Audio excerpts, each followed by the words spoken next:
Alright, hey guys, what is going on? It's Intelligent Cycle here, back with another stream. And so, I want to give you guys this breaking news that I just found today. As we're speaking from Monday, July the 14th, I just found out this news. Of course, we already know the main sideline reporter and now a colleague, sports commentator, Joy Taylor, is now out of Fox Sports Network as Fox Sports Fox Sports 1 as the network cancels 3 shows, including Joy Taylor's show Speak for Yourself, Speak with Emmanuel Acho, Paul Pierce, and Keyshawn Johnson. So here are the reasons why Joy Taylor has been fired from FS1, Fox Sports. And I'm going to go read to you some analysis, and I'm going to give you thoughts towards the end. So, Joy Taylor is out at Fox Sports 1. It's a series parts of moves that will also see network cable from FS1 speak as the show. Taylor's co-host, as well as the 2 morning programs, brief from the decisions told the Athletic. The 3 shows struggled to find a huge audience, prompting the cancellations, according to sources that briefed on the decision. Taylor, 38, has been in headlines over the past year as FS1 has been embroiled in harassment allegations against its former top program and executive Charlie Dixon. In one of the 2 lawsuits, Nashin Faraji, a makeup artist, accused Dixon of sexual battery, and the suit alleged that Taylor told Faraji to get over it, and Taylor denied the allegation. Dixon has been out of the network since late April.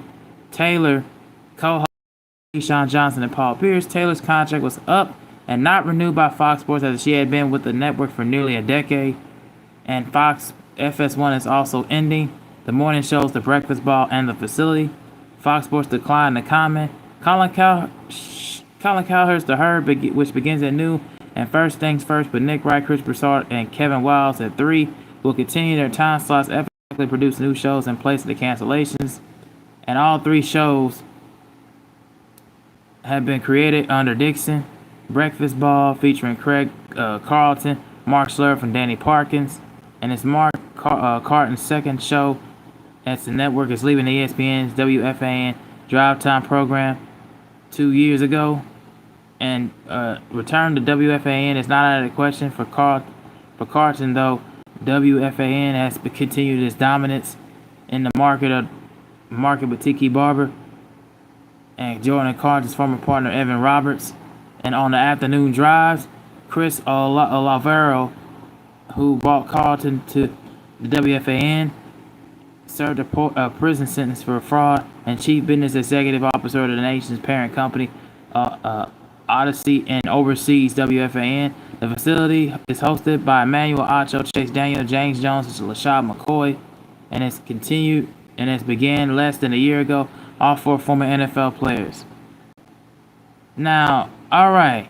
Now let's start with talking about Joy Taylor, and this is a lot of information, including talk about the Breakfast Ball and the Facility, that was also FS1. Let's start with Joy Taylor now, and why she was gone. Now, there had been posts of Joy Taylor online on her Instagram page, and they had Fox Sports 1 had company policy, I guess, and according to them, she had violated company policy. And this is back during at least 3 or 4 months ago, where they showed a picture image of just her, eating a chocolate covered corn, while she was at like a fair, like a city county fair or something, that was on her Instagram page. She was at some kind of fair, some kind of event, a function, and I guess to FS1's unliking and embarrassment, it violated on their lines and their company policy lines, which I don't know how you can violate them when you're not on company time. But in light of the fact that you're not on company time, you're not on their kind of policy or their watch, they have the authority in their mind to look at it and have a bit of a question.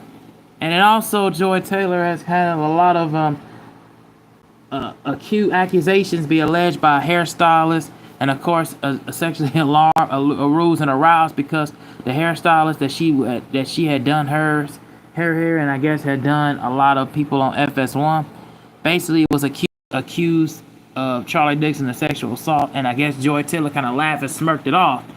And this is the story that kind of broke my channel off, and broke my second channel off, and kind of broke my image on News Cycle Reloaded. This kind of what broke me off, and this is reported back in early January of this year. And during that time, I didn't really know any whereabouts and information about it. I kind of looked at it from a side view and was like, yeah, this could come back to really hurt her.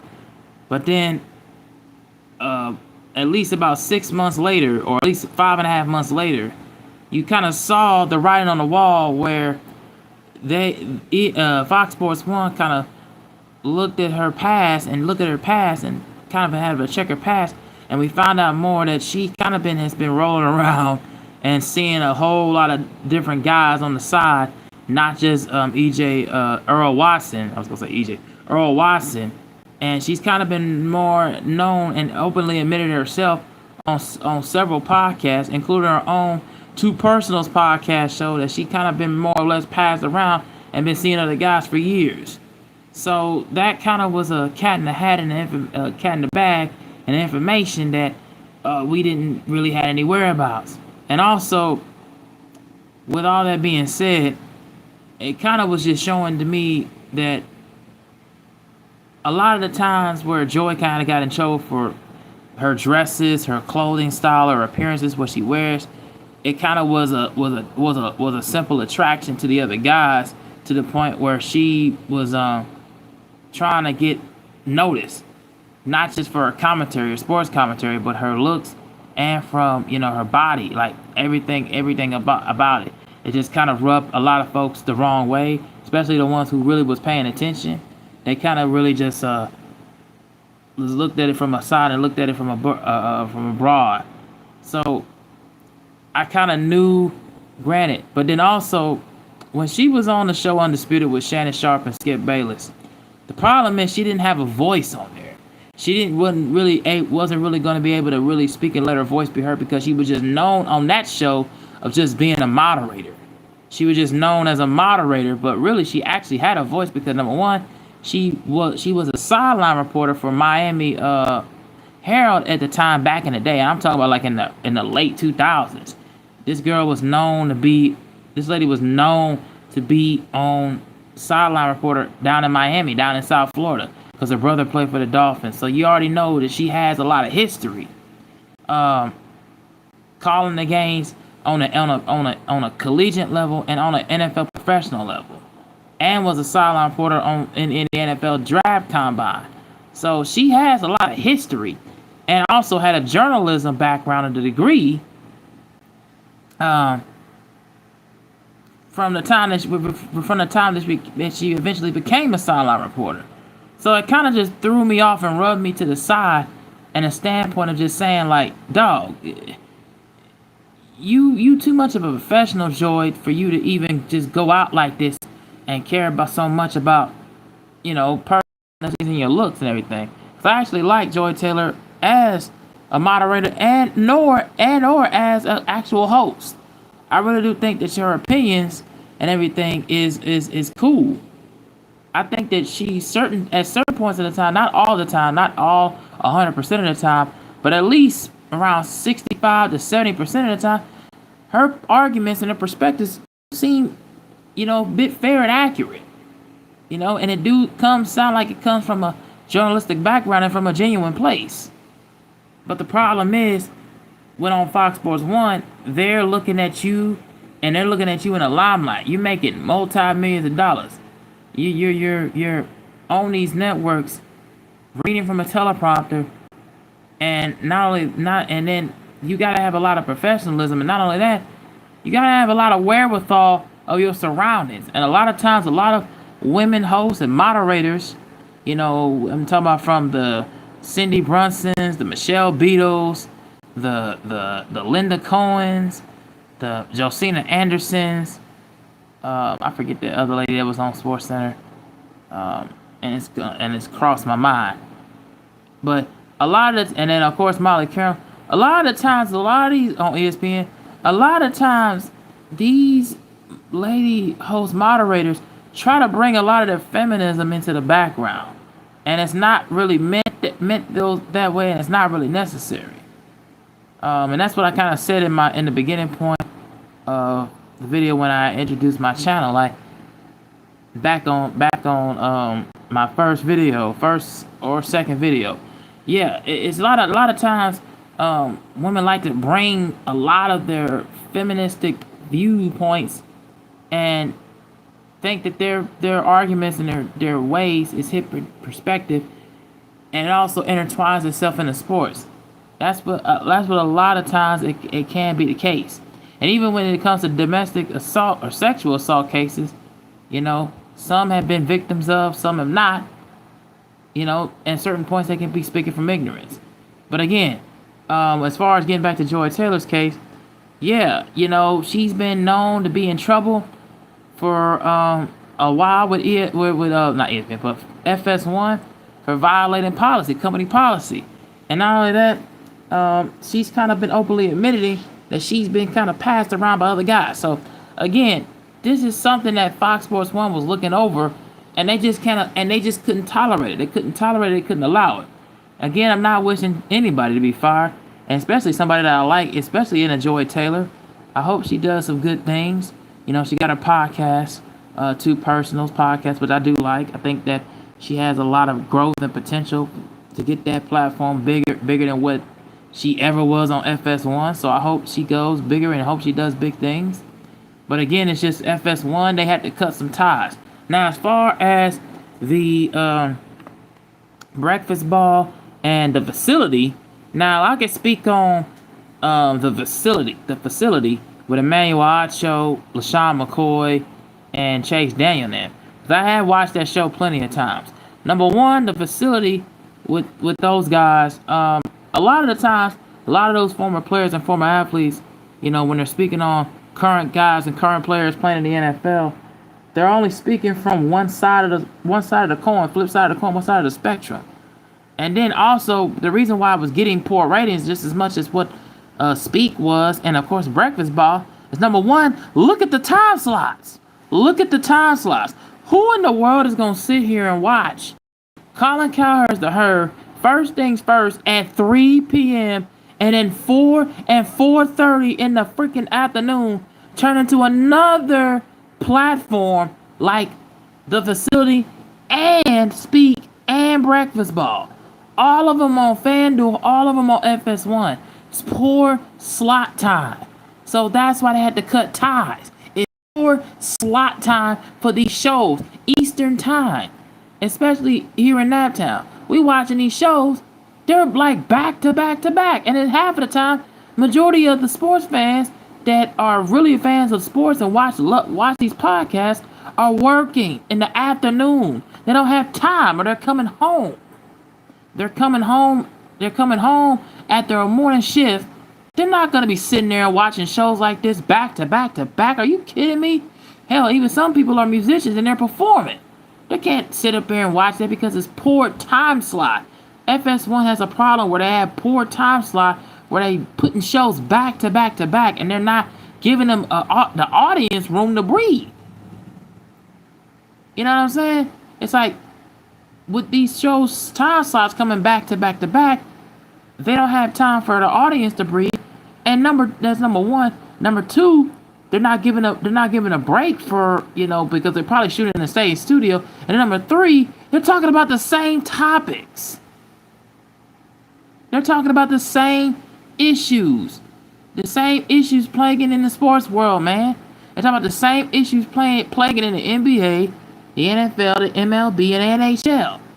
They're talking about the same stuff. It's not anything remotely new, compelling, or interesting. So, yeah, that's part of the reason why they're cutting ties.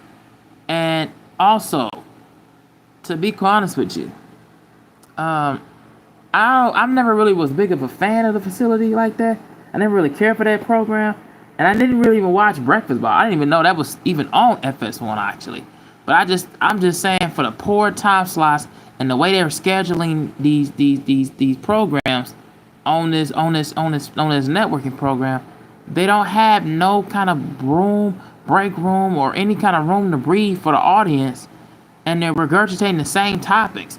That's why I was getting poor ratings. So that has to go, and has to be an edge of a factor, double-edged sword. So for Joy Taylor, man, look, it is what it is. She's gonna have to find some avenue. She's gonna probably have to find her way into continuing to do what she does as far as commentary goes. I hope she finds another sports program or something, or goes into the workings with some people inside of ESPN. Who knows? Who knows? But at the end of the day, if she decides to find something with NBA TV or the NFL Network, you never know. Join the NFL Network or join NBA TV. Either one of them could probably hire you in, because you do have a little bit of a sports background and a journalism background. So I would say go on those platforms. You may have something to say. Oh, Khadija Tuberry. Hey, how's it going? What's going on? How you been doing? But yeah, getting back to this. Yeah, so that's just what I gotta say. I hope she just finds a way to get back into the thick of things, going in for another network, going for another podcast or something, just to try to get her name back into the limelight, get her name back in towards the line. And because her voice is very powerful. Her voice is really cool and very strong. And a few others is Emmanuel Acho. He has a really good strong voice as well. He has some good takes that I agree with half of the time, a good chunk of the time, but in the same breath, he has a lot of takes that I disagree with. But yeah, those are just my thoughts of Joy being fired from the network. Let me see if there's more added to this story. Okay.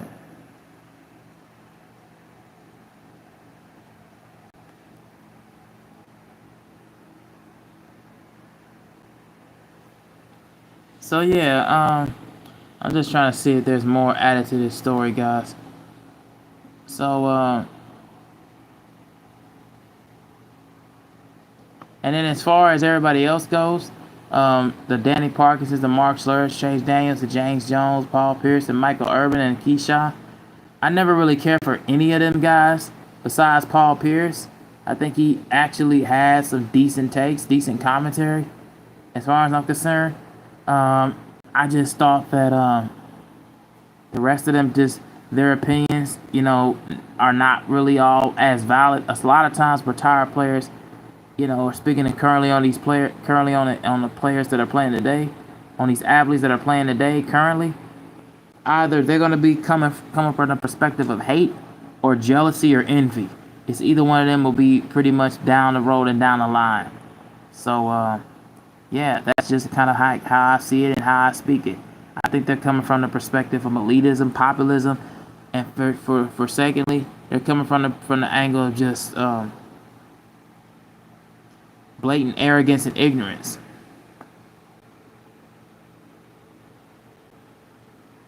Especially from a Keyshawn Johnson and Michael Irvin standpoint, because they think these guys are the greatest thing in sliced bread. They think they have the greatest hands and all this different stuff. No, they don't. And that's just the bottom line. Let me see if there's more.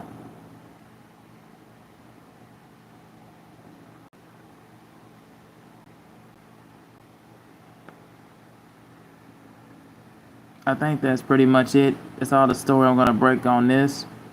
Alright, so let me go into more news as far as the WNBA goes. Because I completely forgot, guys, to talk about this. But the Indiana Fever absolutely destroyed the Atlanta Dream last night. The other night. Friday night. I'm looking at the scores now with the Mercury and Valkyries. That's a pretty good game. Alright, so let me talk about... I forgot to talk about the Fever and the Dream the other night. Let me see if I can find it. All right, so yeah, I forgot to talk about this. So yeah, the Fever absolutely destroyed the Atlanta Dream by the score of 99-82. Story of the game for the Fever, of course, I watched the whole game and the highlights as well. Jordan Canada was pretty much hitting him from everywhere. She was like 6 for 13 from the three-point line. She was amazing from the field, 30 points in 37 minutes. Ryan Howard and Brittany Griner were in double figures, but the story was, of course, Kelsey Mitchell, Sophie Cunningham hitting 4 out of 5 threes in 30 minutes and had 10 rebounds. And Leah Boston had 19 points in 33 minutes. Man, the Indiana Fever pushing the pace and moving the pace. Of course, everybody was going to talk about Caitlin Clark.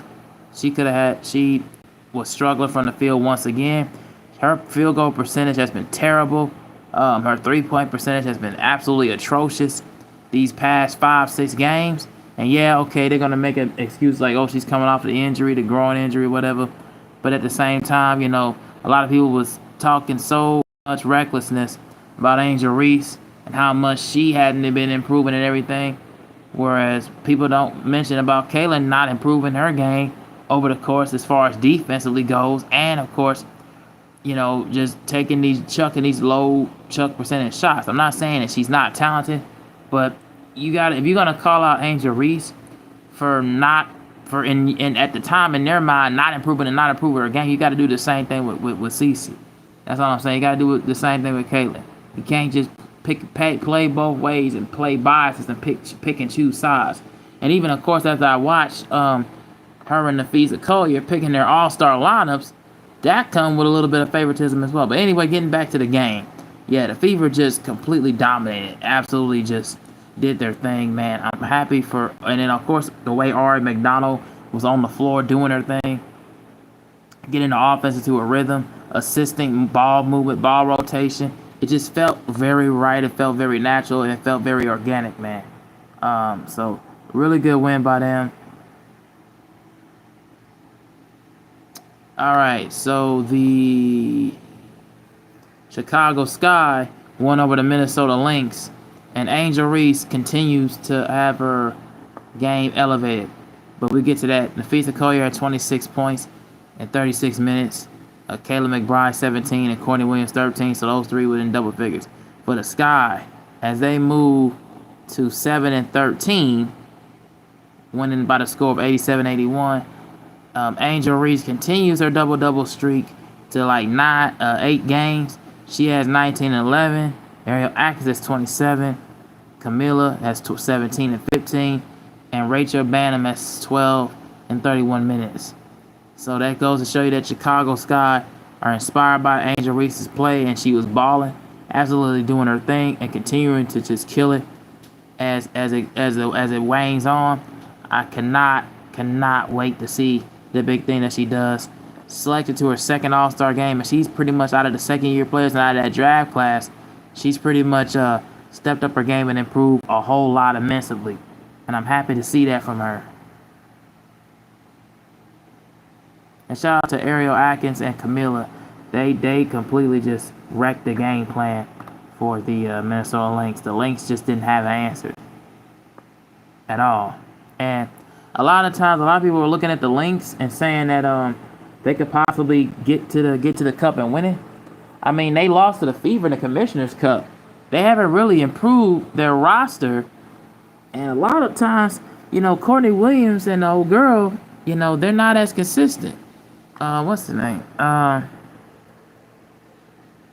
cannot remember her name. And Bridget Carlton. Yeah, Courtney and Bridget Carlton are not always that consistent to me. They've been kind of up and down, up in the air. So that's just my thoughts on that game.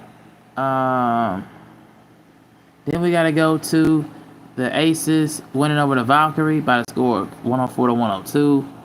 Now, this is a tightly contested matchup again. The Aces got their revenge after the Valkyries destroyed them in their crib. Everybody, all 6 players for the Valkyrie were in double figures, but Veronica Burton and Kayla Thornton were cool. But the story was the Aces and Asia Wilson And Jackie Young. Oh my lord, they was destroying any and everything they touched, man. Just my goodness. Asia Wilson had 4 points, and Jackie Young had 30 points in 31 and 33 minutes for both of them, man. They were the story of the night. Joelle Lloyd, she got in double figures, but Asia Wilson and Jackie Young, they're pretty much the two best players on the team. Without them, I think this whole Aces team would be going nowhere. They would not be getting that far or even having a chance to get into the postseason without Asia Wilson or Jackie Young. They're continuing to do their thing, man. So shout out to the Aces. The New York Liberty won over the Atlanta Dream, 79-72. Alicia Gray, Jordan Kanata, and Nas Hillman and Maya Caldwell and them were in double figures. Leonie Fabi, she had 21. Brianna Stewart at 18 and 10. That pretty much was the majority of the story of the game.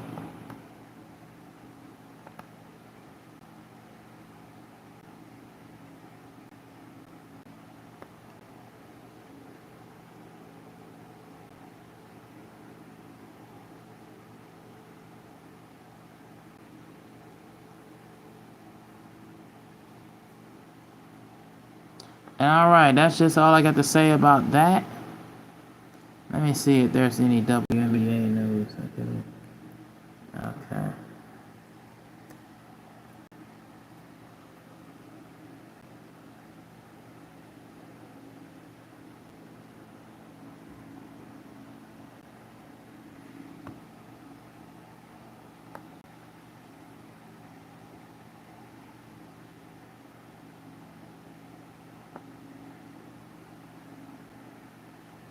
Alright. Okay.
Alright.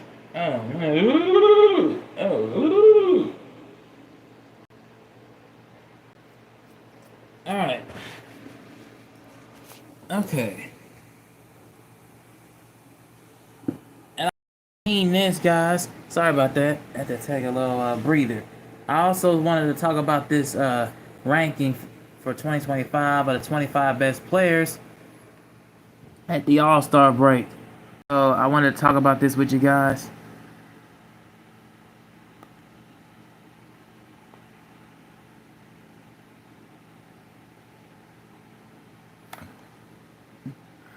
Alright, so the new players coming into the WNBA are making names for themselves while others are getting opportunities in new places to expand their games. Injuries always impact their rankings too. Who haven't been competing in at least half of their games, which are ineligible, with New York Liberty, Jacqueline Jones, Athena Mercury's Kalea Cooper. And although we didn't consider rookies for this preseason list, but they are in the mix now. Of course, these are rankings by Alexa Filippo, Michael Vopel, Kevin Pelton, and Kendra Andrews. The 25 best players so far in 2025. So, number one, they ranked Nafisa Collier. Okay. I'm not going to go into too much detail. Just going to go by the rankings. I'll speak on it a little bit. Nafisa Collier, they ranked her as number 1 heading from the preseason, and that's a pretty reasonable ranking, man. I'm not mad at that at all. She definitely deserves to be in the top 2. She's been just dominant all over. Number 2, they got Aja Wilson. That's another great choice. Her stats, she has 21 points per game, 9.1 rebounds, and 2.5 blocks. Alyssa Thomas at number 3 for the Phoenix Mercury. Number 4, Breanna Stewart. Number 5, Sabrina Ionescu for the New York Liberty. Number 6, Alicia Gray. Number 7, Satu Sabali. Number 8, Aaliyah Boston. Number 9, Caitlin Clark. Number 10, Neka Ugumike. 11 is Skylar Diggins. 12 is Kelsey Plum. 13 is Paige Buchers. 14 is Jackie Young. And 15 is Kelsey Mitchell. 16 is Ryan Howard. 17 is Kayla McBride for the Minnesota Lynx. And 17 is Ryan Howard for the Atlanta Dream. 18 is Angel Reese. That's way too damn low. That's way too low. 19 is Derica Hamby for the LA Sparks. Okay. And number 20 is Gabby Williams. 21 is Brianna Jones. 22 is Brittany Sykes for the Washington Mystics. 23 is Sonia Citron for the Washington Mystics. 24 is Kayla Thornton for the Golden State Valkyries. And number 25 is Courtney Williams. Now, anyways, what are my thoughts? First of all, Angel Reese should not be 18 on the 25 midseason player rankings. And especially not behind Kayla McBride, Ryan Howard. No, absolutely not. No, absolutely not. I think Angel Reese should be at least... definitely should be ahead of Paige Buchers. I mean, she just got started. No, no, absolutely not. That is a horrible, horrible placement for her. She should definitely be ahead of Paige. She should definitely be ahead of Kelsey Plum. She should definitely be ahead of Kayla McBride and Ryan Howard. She should be in the top 12, possibly pretty much the top 10 at least. She should be in the top 10. I mean, Angel Reese should definitely be up there. That's just, no, I don't agree with that placement at all. That's way too low. 8 straight games in double figures. Like, setting Chicago Sky records. No, absolutely not. That is just that is a boneheaded choice. Let me just see what they got. Alyssa Thomas. The top 5 I pretty much don't have a problem with. I don't have an issue with. I pretty much agree with the top 5 that they have. I don't think Sabrina Ionescu should be in number 5. I don't agree with that. I think that she should be behind Satu Sabali. I think she's had a better season than me than Sabrina from the New York Liberty. I think that her ability to get to the paint, get to the basket, I think she's pretty much had an overall better outcome and a better season to me than sorry about that, guys. I think she's overall had a better season and a better outcome to me than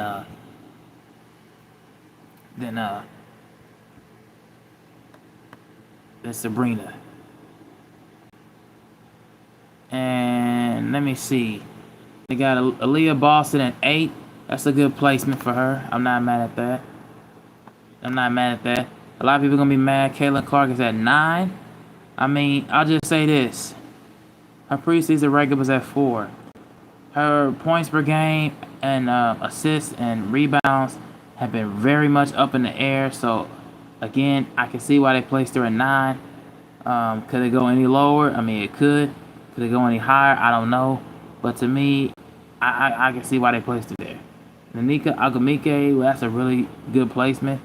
For her to be at 10, I really like that placement. Skylar Diggins at 11, that's fair. Respect that. I can respect that choice. But definitely not Kelsey Plum at 12. Hell nah. Definitely not ahead of Angel Reese. Hell nah. I don't agree with that at all. I think that's blasphemous. Absolutely blasphemous. I don't think Plum has had a better season at all than Angel Reese. And again, it's not to take anything away from Kelsey Plum. I think she's talented too, but no, she's not ahead of Angel Reese. I'm sorry, she's just not. And neither is Paige Buick. The girl just got started. How in the world is she at 13 over Angel Reese? Hell no. Nah. Get out of here with that noise. No. Absolutely not. So again, I didn't really like that placement. And as far as everybody else is concerned, I think it's pretty much fine. Again, I just had a problem with Angel Reese being at 18. I think she should be at least 12 or 11, and definitely ahead of the rest of these other women. I'm sorry, she's had a better season than me. She's on the same level of what y'all consider with her and Kaylin and Skylar Diggins, man. She just does her thing. So, yeah, I think Angel Reese should definitely be up there. Alright, so that's all I got to say about this. Thank you guys for watching. Tell me what you guys think about this top 20 list of the mid-season of this player rankings mid-season for 2025. Tell me what you guys think about it down in the comment section. I will talk to you guys in the next stream, and I will probably go in and talk about Jurassic World Rebirth, which I have seen and I have discussed. I'll probably talk about that, and I Know What You Did Last Summer. Those are the movies I'm looking forward to seeing and giving you guys some thoughts. Wasn't even looking forward to the Jurassic World stuff, but I'll give it to you. But yeah, that's all I got to say about this. Thank you guys for watching. Like, share, and subscribe, and we out of here. And we're out of here.